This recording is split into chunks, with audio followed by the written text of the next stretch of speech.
Good afternoon, everyone, and welcome to the Newsroom Pub. I'm Milwaukee Press Club President Corey Hess from Wisconsin Public Radio. Thanks for coming. It's freezing out. I'm so happy to be here today with McIntosh, Director of Athletics for the University of Wisconsin. Before we get started, I would like to thank our event sponsors. Our presenting sponsor is Spectrum News One. Our supporting sponsor is We Have a Choice. I would also like to thank our event partner, newspolitics.com. Newspolitics.com partners with the Press Club as part of its ongoing event series in Milwaukee, sponsored by UW-Milwaukee, Wisconsin Academy of Global Education and Training. 1125 in Pabst, Milwaukee Police Association, the Firm Consulting, Medical College of Wisconsin, and Spectrum. I'd like to welcome our media panel.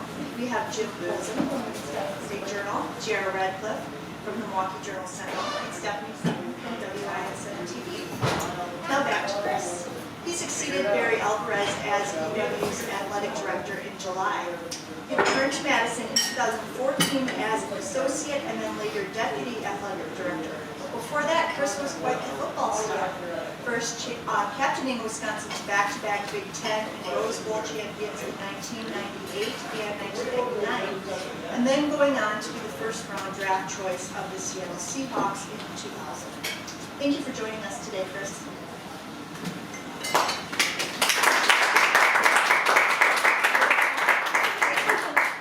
It's great to be here today. I'd like to just start by thanking the Milwaukee Press Club for inviting me to visit with you today.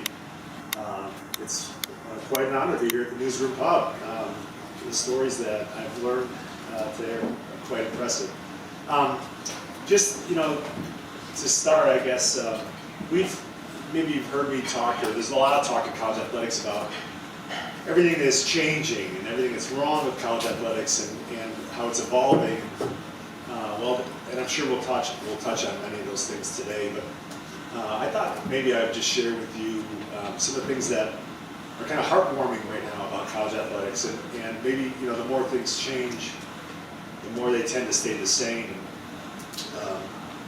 The outcomes that we have had over the past 6 months, but beyond that, have been quite encouraging. If you think about some of the runs that our teams have made, women's volleyball, front and center, men's basketball, the run that our women's hockey program has been on lately, and even some of the stories that came out of the fall with football, a rough start and a team battling through. Many of the aspects of college athletics are alive and well, and we've got young people led by inspiring coaches, these great people who have learned how to persevere and to become resilient and be confident in themselves, and that has played out on the field and on the court in ways that are very public. But behind the scenes, our academic performance has been as strong or stronger than ever, and the outcomes, the career outcomes on the backside of those graduations are literally at 100% success rates. 100% of our graduates are going on these successful career outcomes. And for us, for me personally, that's what I get excited about. I want to win as bad as anybody on Saturdays or on Thursday night, but the long game at Wisconsin is really the game that we're playing. And so we don't talk enough about the Donnell Thompsons or the Calvin Barretts who have gone on to become influential people in their careers, both named 2 of the 48 most influential black leaders in the state recently. We tend to talk about the JJs and the TJs and the JTs, all these initials, and rightfully so, but it's that long game, it's that bigger perspective that I think we've bought into at Wisconsin, I've bought into personally, and that part is alive and well, even amidst some of the questions that are being asked in college athletics, which are good questions to ask. And so with that, maybe we start asking some questions.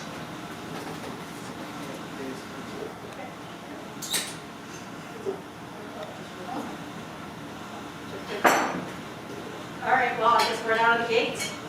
What is it going to take for the Badger football program to get to that next level, compete with Ohio State and win a national championship? Hardball, right out of the gates. I think for a long time, our program, for decades now, our program has aspired to be the best that it can be in a way that fits with Wisconsin. And so I don't think what motivates us is necessarily, and we're motivated on Saturdays to beat our opponent, don't get me wrong. But I think we're trying to reach the potential that we have within our program at Wisconsin. And for many years, I'm not sure if we've ever been satisfied with that. And we've had unbelievable teams and programs. So it's this pursuit of always being continually improving upon our program. And I'm excited about where our program is heading right now. I think there'll be some exciting news to be shared over the next week or so. I think we're in a healthy position right now. And I'll save the predictions. My predecessor made bold predictions about ticket sales and others, and I think I'll save the predictions for a later date. But I couldn't tell you. I could tell you that I would be more excited about it.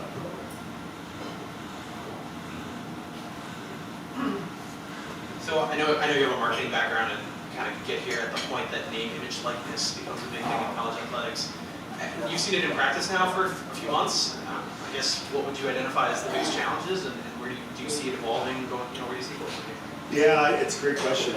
I think it's constantly evolving. I think over the last 6 months, I'm really proud of the way I'm proud of the approach that our athletes have taken towards name, image, and likeness.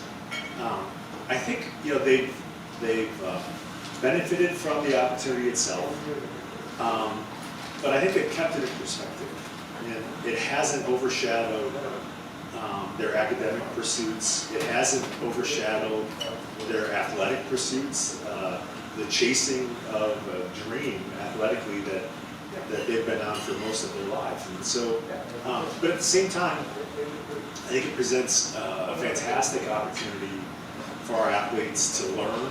It can be an educational experience to learn a little bit about business, a little about being an entrepreneur, to get some experience. I worry, and I've been vocal about this, I worry about the role that it plays in recruiting and transfers. And I think time will tell just how significant that is. But I think it's been healthy. I think it's been healthy at Wisconsin.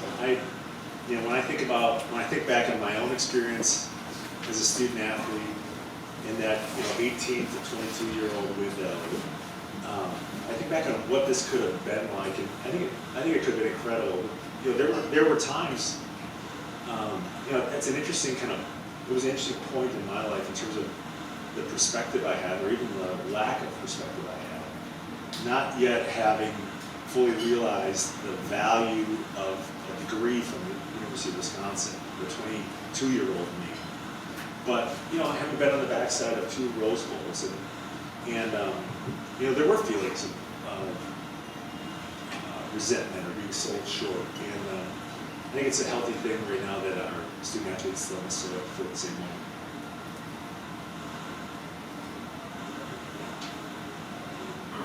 I'm going to piggyback off Stephanie's question a little bit. One of the perks of my job is I get to talk to a lot of fans, and there seems to be 2 distinct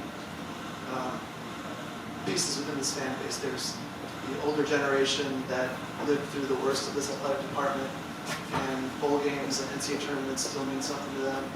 There is a younger generation that has only ever experienced bowl games and NCAA tournaments, and they want something more.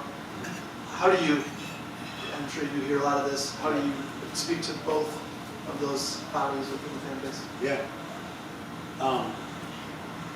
Not to be overly simplistic, but the only way to deliver on both of their expectations is to exceed them. And so it's not unrelated to Stephanie's question. It's trying to take the next step with the program and trying to do something that hasn't necessarily been done in Wisconsin. And that will satisfy the expectations of those fans who have been with us for a long time and remember what that stadium looked like when we played Michigan State in 1989. And those that I speak to that weren't born when we went back-to-back Rose Bowls, and that's ancient history. And so that's just the reality of where our customer, where our fan is today, and that those expectations I expect will increase over time. And so our own success has created an expectation that we become more successful and deliver even better outcomes, and I think that's what we're striving to do. How does UW adapt to the new transfer portal where players don't have to sit out a year now? Yeah, I think, in some ways, that adaptation has come in the form of benefit. And we've had, student athletes come into our program because of the flexibility that has been allowed with the transfer portal. And it's been a great opportunity for both the student athlete and for our program, and they've done well. Some of our most notable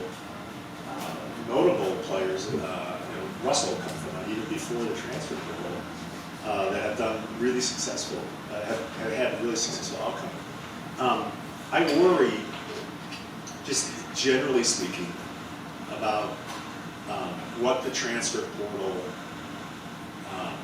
might mean to an experience a student athlete had, and I can relate personally on this, in which you're having a challenging time in college, much less as a college athlete, and the value and the lessons that are learned by pushing through it, by working through it. And I think there are life lessons that are to be gained by that have the potential to go by the wayside when in today's environment, when the going gets tough, a college athlete can just go somewhere else.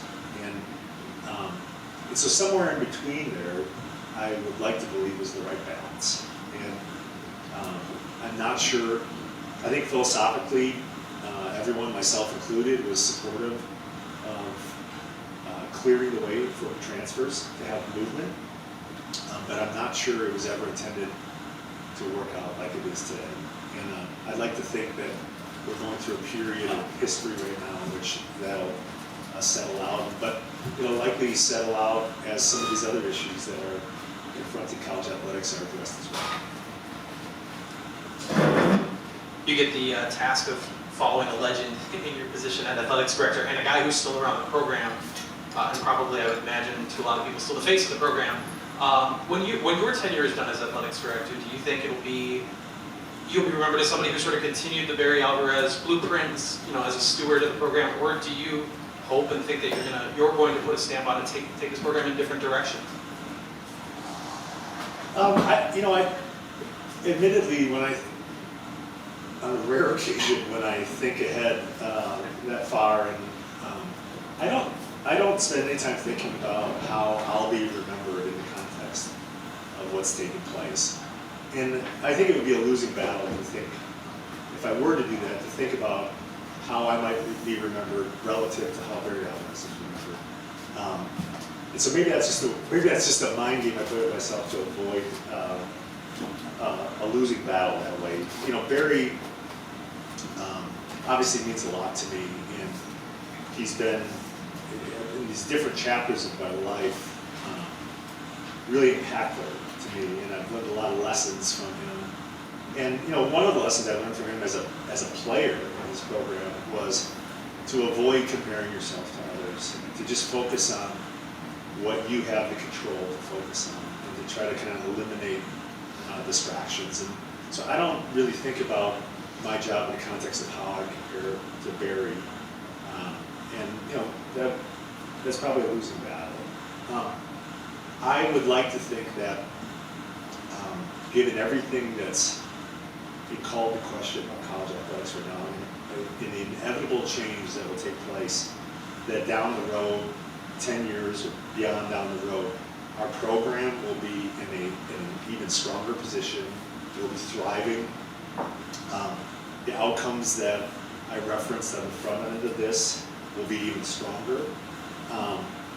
And I think, it's important to explicitly state, because I think it's lost in the debate right now, that 10 years from now or beyond, education will be at the center of this. Earning a degree from a world-class institution will be something that Wisconsin stands for. And I say that because I don't hear that brought up a lot right now in the debate about what college athletics should be, and it would be some form of victory to preserve that. Chris, if you're heading towards college football playoff expansion, can you maybe help us understand why that hit a roadblock, and what is UW's position in general on whether you'd like to see the playoff expand? Yeah, I think, generally speaking, our position at UW is supportive of expansion. I think, the roadblock, so to speak, that's been hit has been in working out the details and the timing of it and the way it comes about. And I think it's a balancing act of tradition. A good example of that is in the form of the Rose Bowl. And so try to preserve some of the most beautiful parts of college football, weighing health and wellness issues for student athletes, the number of games, the timing of those games, as they specifically as they relate to finals. And so, expansion that conflicts with the very point about education that I just made. We got to reconcile those things, and so I think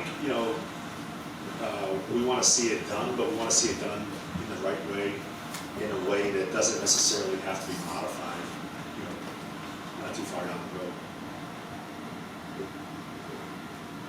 The Badger women's volleyball team is coming off the national championship.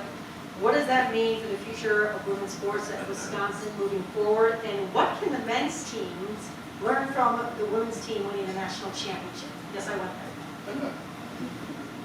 I think there's a lot of lessons to be learned from the women's volleyball team. Beyond just the men's basketball team. I think at Wisconsin, the success that we've had in our women's sports, most recently women's volleyball, but not limited to. Women's hockey is a great example. It proves what's possible at Wisconsin. And that has been, that aspiration has been really valuable within our program. It's been really valuable in recruitment of coaches. A great example of that is our women's basketball coach, Marissa Mosley, who, agreed to come to Madison, to Wisconsin, to rebuild a program that's been down for a long time. And when she looks across the hall at the program that's there in the form of women's hockey and sees what's possible at Wisconsin, what she asked is a question actually that was asked back in the early 90s by Brookfield native Joe Panos. Why not us? And that kind of mantra, kind of permeates through all of our programs. And when you see the successful program like women's volleyball, it just elevates the bar, it elevates the expectation, and it gets people saying, well, why not us? And so I think that only time will allow us to quantify the effect of that. But I think that's a huge boost to the culture of our program beyond just volleyball. I feel like I'm getting into the minutiae here, but I want to ask about baseball. That's something, I know that's a hot button issue. There are a lot of alumni who want, who want baseball back at Wisconsin. Has been there since the early 90s. And I know Barry has said that's just too tough a path. Is there a path at all to seeing baseball back in Wisconsin? I'll say this. I think, first of all, I've talked to Pat Richter about this. There's a difficult decision made in the early 90s to eliminate baseball, but not limited to baseball. And I can't imagine what that must have felt like, especially for Pat, having played baseball. And I feel for our letter winners that played baseball and the other sports that were discontinued. And it's difficult for me to even imagine the pain that they feel. This kind of loss of connection. That said, to your question, is, I won't comment on Barry's approach to baseball, but I will say this. Will there be a time for baseball or will there not? I don't know. I don't know that. I know it's my feeling that right now is not the time for baseball, given everything else that's happened and that is unfolding. We've just emerged from a period of time when dealing with COVID and the financial challenges of COVID, which we've had to take on debt to get through that in the form of a campus loan. We've made terribly difficult decisions in reducing our head count, not insignificantly, in order to preserve the 23 sports that we have. And the reason we did that is because we value this kind of broad-based opportunity that 23 sports and 800 plus athletes brings, and the effect of it. And I touched on 2 athletes earlier, but that's the best part of what we do. The student athletes that come through our program, they kind of discover themselves, they grow as people, as students, as athletes, and then they go out and they do these amazing things. And we've been pretty vocal in our belief that it's important for a soccer student athlete to have a great experience at Wisconsin. It's just as important that he or she has a great experience as it is for a football or basketball athlete at Wisconsin. And so that's where our focus is right now. It's in not just the preservation of those programs, but the growth of those programs. How can we be more successful in those programs? But it's difficult to anticipate what the future will look like. And I've kind of gotten out of the habit of saying always or never, because we wouldn't have been able to predict the situation we're in right now either. So that's where we're at on that. I brought up the fan base before, but it does seem to me, like when I walk through basketball games or football games, that you have a lot of older fans. It's an aging fan base, and certainly the donors, right? How much time do you spend trying to find the next donors, the next generation of donors, and not only from a donor standpoint, but making sure that your stadiums and other venues continue to be filled? Yeah. The short answer is we spend a lot of time on it. And one of the reasons that the continued support of many, many generous donors, season ticket holders, and I think it's our responsibility to continue to cultivate and develop those relationships. I've been really encouraged in the last 7 or so months to see energy from a younger demographic, but with that comes some of those expectations that we talked about earlier, and I think that's exciting. I think it's healthy. I was pretty vocal, when I was first named to become the athletic director, and even as I went through the process, our approach cannot be one of contentment, and certainly not complacency. And so, there's not this maintaining is not the right approach. And so it's growing. We got to be healthy, and with that is growth and pushing ourselves, doing it in a way though that aligns with who we are. And I think there's plenty of people that are supportive of our effort in doing that, and so I think we're in a good spot. There's you from Pewaukee, there's Miles Burkett from Franklin, there's Joe Brunner from Whitefish Bay. How important is it for the Badgers to recruit homegrown talent, not just in football, but other sports as well? I think it's extremely important for more than one reason. One is obviously, history would prove that there's been a lot of success that has come out of the state of Wisconsin, and you don't have to go back very far. My time in Pewaukee was great, but it was short-lived, overshadowed by the damn Watt family.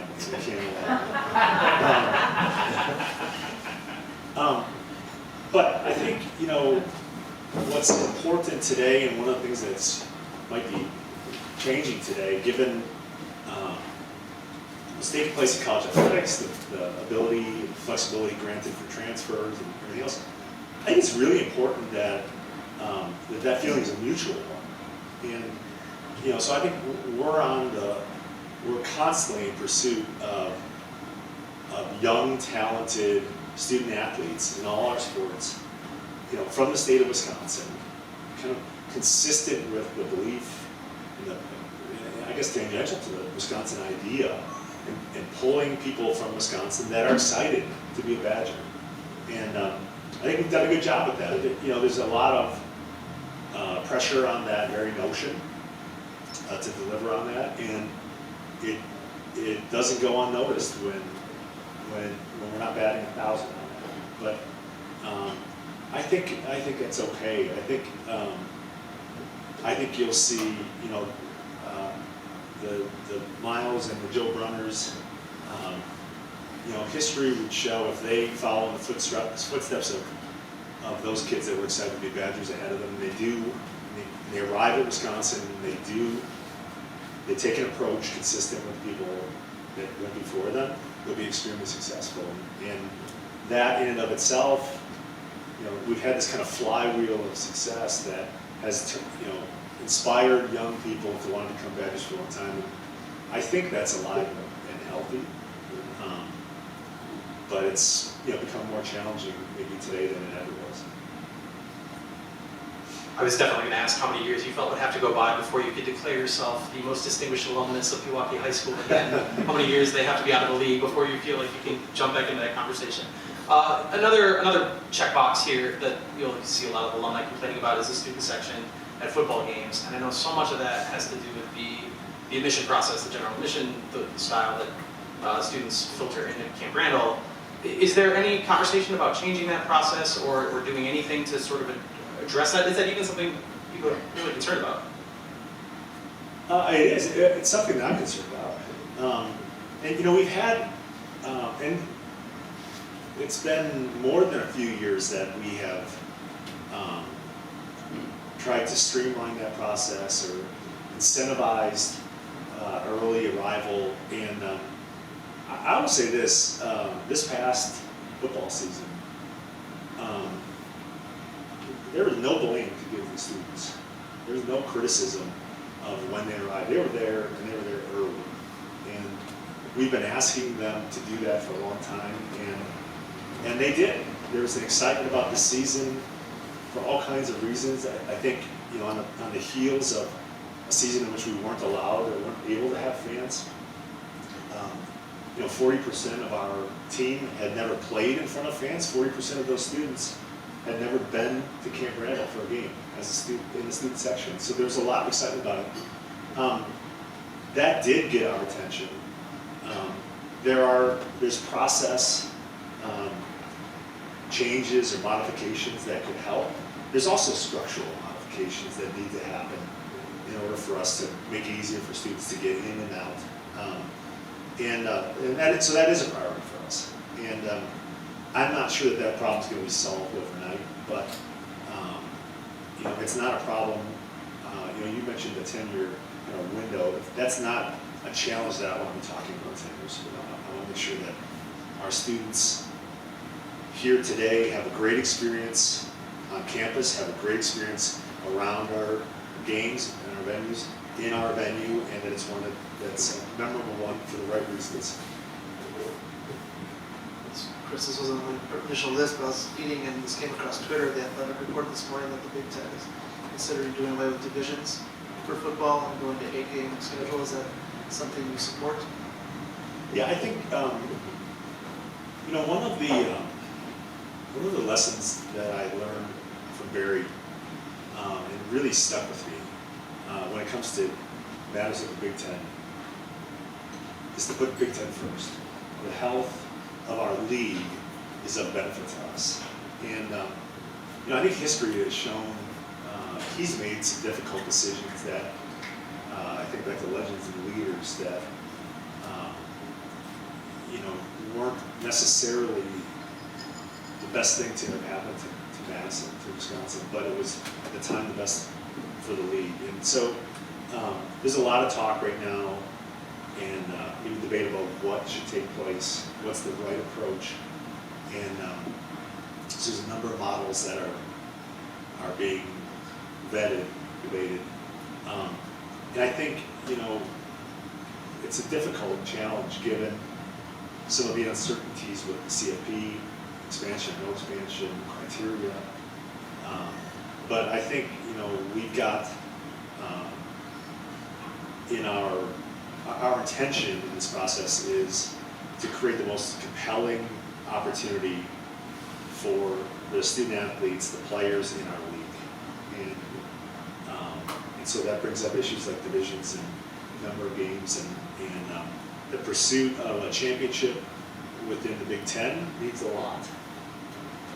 And how that champion or others, in addition to that champion, have the ability or potential to play, to chase, or pursue a national championship is important. It's important to fit together.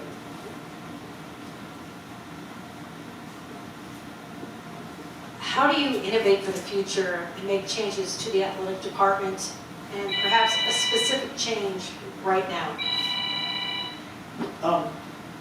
Well, Jim touched on it. Our customer base is changing. Everyone's customer base is changing. And with that comes a different set of expectations. And if you just think simplistically, if I think about what my experience was, and my parents, when I was in elementary school or middle school, and I think I fast forward to the present of what my experience is as a parent with my 3 kids and just the volume of activities that they participate in. It's a different ask today to ask our fans to commit to 7 Saturdays. If you just take football, for example. There aren't 7 Saturdays that many parents have available to bring their family to Camp Randall, just by way of example. And so, we need to evolve our business, evolve our offerings to make them more relevant to our customers over time. That causes us, there are needs that we can understand them better. We need a better grasp of the data, of the analytics. And so, it really necessitates that we modernize our approach and evolve. This is not unique to college athletics or to Wisconsin. Any healthy organization or business needs to do the same, and we're no different. Steph earlier mentioned the volleyball championship, and you mentioned women's hockey too. And this is something we think about, I think, in print journalism too, where we want to cover women's athletics, of course, but also as our resources are dwindling, you have to put your attention towards things that tend to get readership attention. And it's chicken or the egg. Is it because you're not writing about them, you're not seeing people come to your site to read about it, or is that just is it just not as big a group of people? Certainly, like if we're talking fan attendance, football is going to have the biggest crowds. From a marketing standpoint and just a nurturing, standpoint, obviously you want all your programs to do well. Women's athletics has had a lot of success at Wisconsin. I guess I'm just looking for some info on the challenges of that, knowing that you gotta put the resources there too, even though it's not getting the attention that football or men's basketball is getting. Yeah, it's an interesting. Realize it's a fascinating kind of business case. So, I've stated, this priority is this broad-based opportunity, these 23 programs, and supporting them, creating a world-class opportunity for those participants. And, when I spoke earlier about some of the success that we've had academically, or in our career outcomes, or in our community service outreach, we message those things. But it's just human nature, and it's a reality of the times. If you think about your own personal feed, you just get lost in the clutter of everything. And that's one of the areas, to Stephanie's question, that I think we can get better and evolve and do a better job of telling the stories that stick about these things that we value, like some of our women's programs and these broad-based opportunity storylines. But there's no easy answer there. It's an interesting challenge to support 23 programs in an equitable fashion, and to tell stories in an equitable way when there's a stark reality, and the economic reality of it, as we learned last year, is 85 to 90% of the revenue that supports broad-based opportunity, that cost of broad-based opportunity, is underwritten by one sport. And I think, to kind of weave a couple of these questions together, that's really the question about college athletics. And because there's so much pressure, focus right now that's applied to that one or two or three revenue-generating programs, questions, and then right questions to ask. But the underlying approach of our model is to underwrite the expense, the cost of opportunity for 800 kids off of, in our case, 2 or 3 sports, and predominantly football. And that's the challenge. That's what makes it so interesting right now. But I'm afraid that is, I don't read about that enough. I don't hear about that enough. We hear about transfers and NIL and CFP expansion, but that's, if you ask me, that's really the first question that should be answered. And then, and we're very vocal on what the answer to that should be. Yes, football, men's basketball, men's hockey are 3 revenue-generating sports at Wisconsin. And we do think it's important that the revenues that are generated from that flow back into these other 20 programs that don't do the same, because it's important. That opportunity is important. But I don't read a lot about that. I don't hear a lot about that. I'm afraid that that's just going to get a wash in the narrative. Chris, you talk about telling stories, and you guys employ storytellers, whether it's writers or video, really become your own media entity in a lot of ways. Do you view, whether it's Wisconsin State Journal, Milwaukee Sentinel, TV station, The Athletic, whatever, as competitors? No, I don't. That's you touched on something. That's a great example of just how the evolution of one aspect of college athletics. Justin Doherty, who you know well, Justin's been there a long time, and he and I joke about what the summers were like for the marketing department in the late 90s.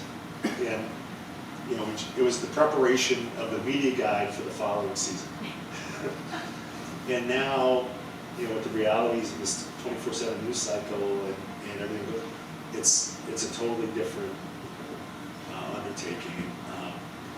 We have been able to attract and obtain talented people that can tell our story, but I don't view that as a competitor to any other media platform. I think certainly it's a benefit to us because the story we tell can be shared more broadly beyond what we can do ourselves. But when I think about just historically some of the questions that you've asked me, I don't think it's necessarily mutually exclusive, and that it eliminates denigrates or devalues good reporting. So I don't view it as competitive. Do you want to keep going?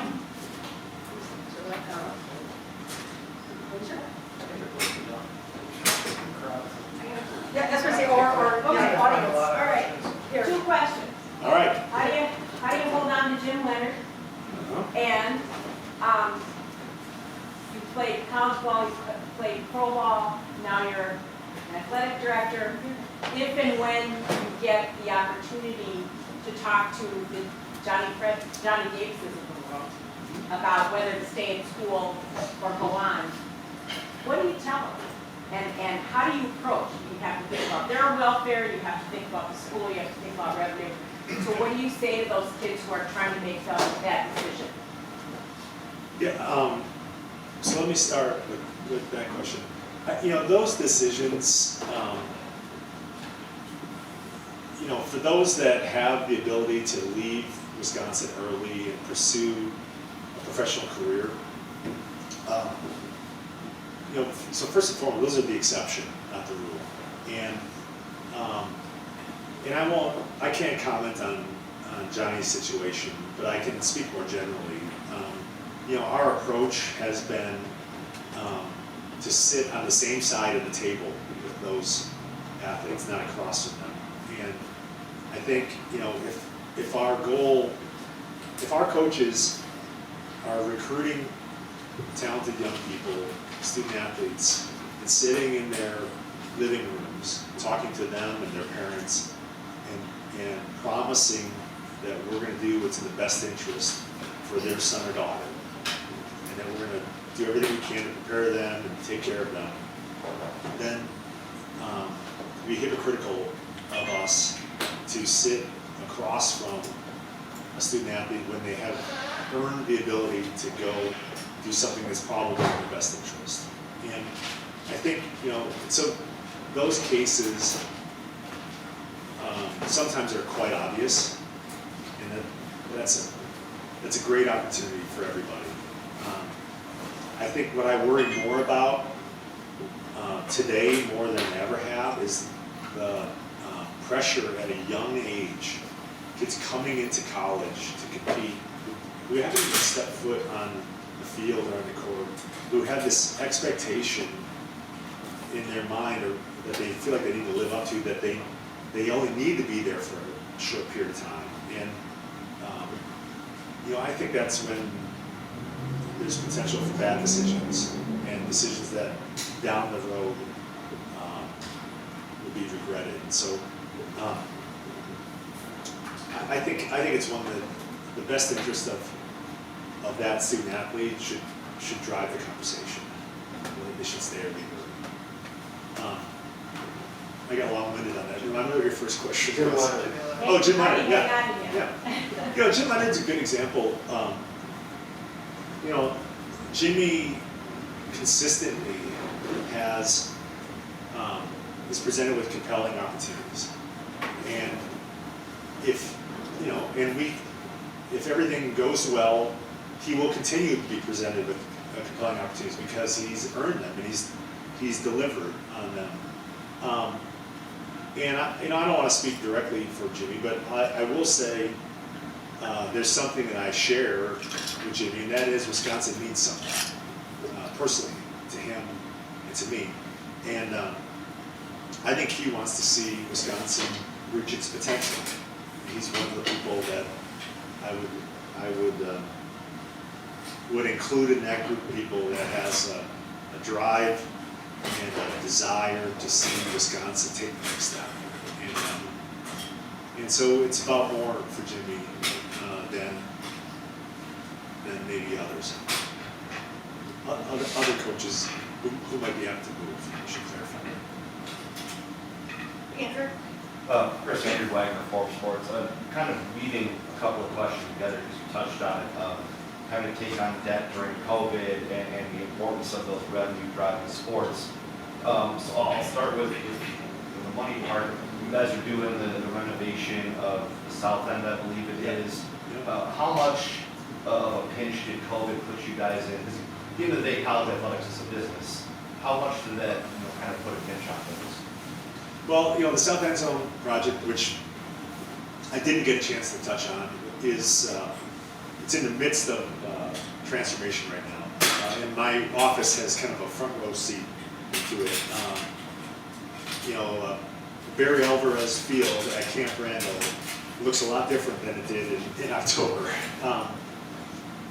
The equipment that's out there is incredible. That project was postponed a year because of COVID and the uncertainties that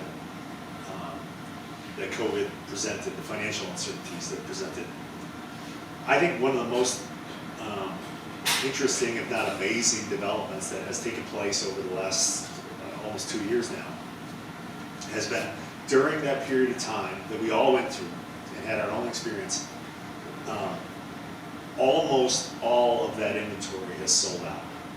And it's because of the response that we had from our fan base that allowed us to move forward with the project and push the go button on that project end of May, early June of last year. Without that, I don't think that project could have gotten off the ground, and clearly we didn't anticipate then. I don't think anybody anticipated some of the challenges that we have today with COVID, but that's a great example of this support of our fan base and our donors to make something a reality. So we did that, and we structured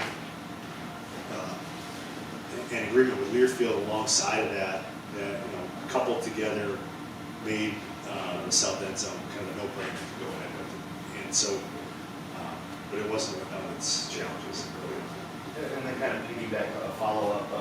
You mentioned the importance of those revenue-generating sports, especially now.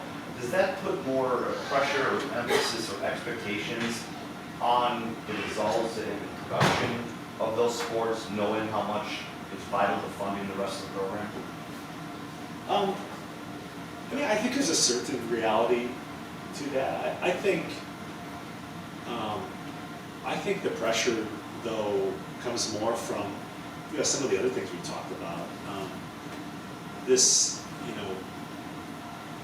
competitive, not being satisfied with where we're at right now.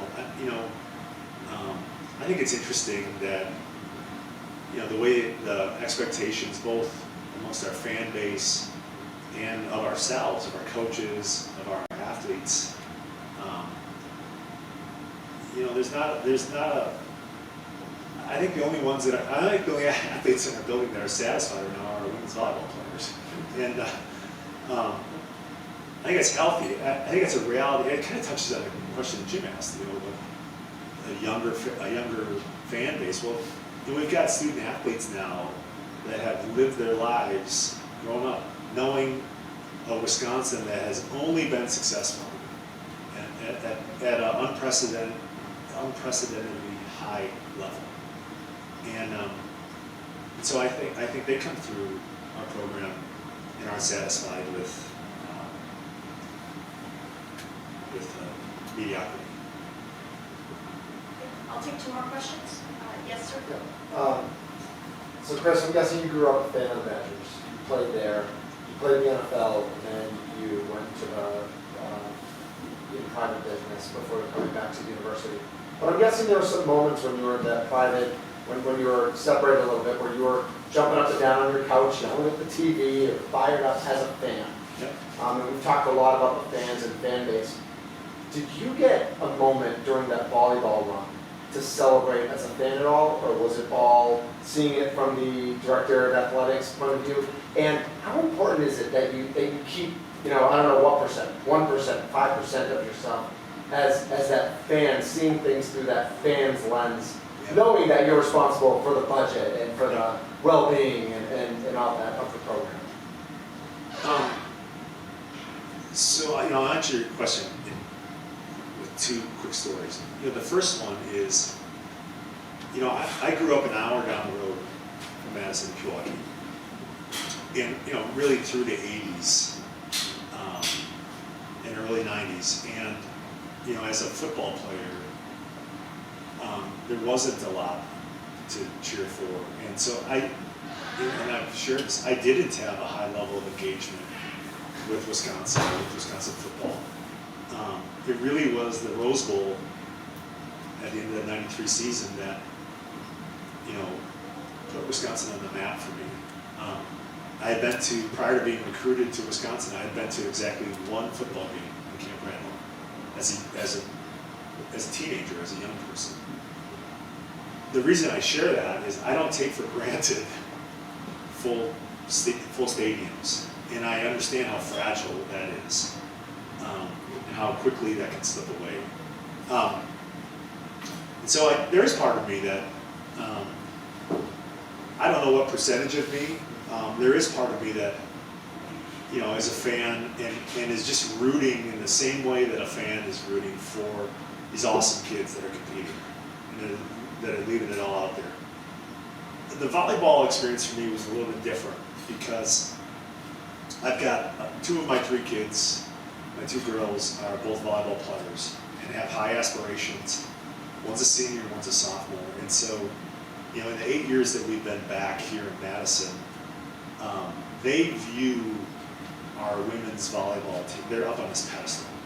I mean, they are the role models for my kids. And so, for me, it hit home in a different way because I've seen the effect firsthand on what the success of that program, the way they represent themselves and the program, the effect that has on young women, on girls, in and around the program, in and around the state. And so, there was part of me, so there was still that fan there cheering for them, but it was kind of like the proud dad of the beneficiaries of that program that allowed me to enjoy that the most.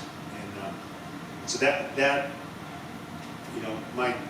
all 3 of my kids were at the first of the Final Four games against Louisville, and so I got to kind of sit next to them and enjoy it with them. But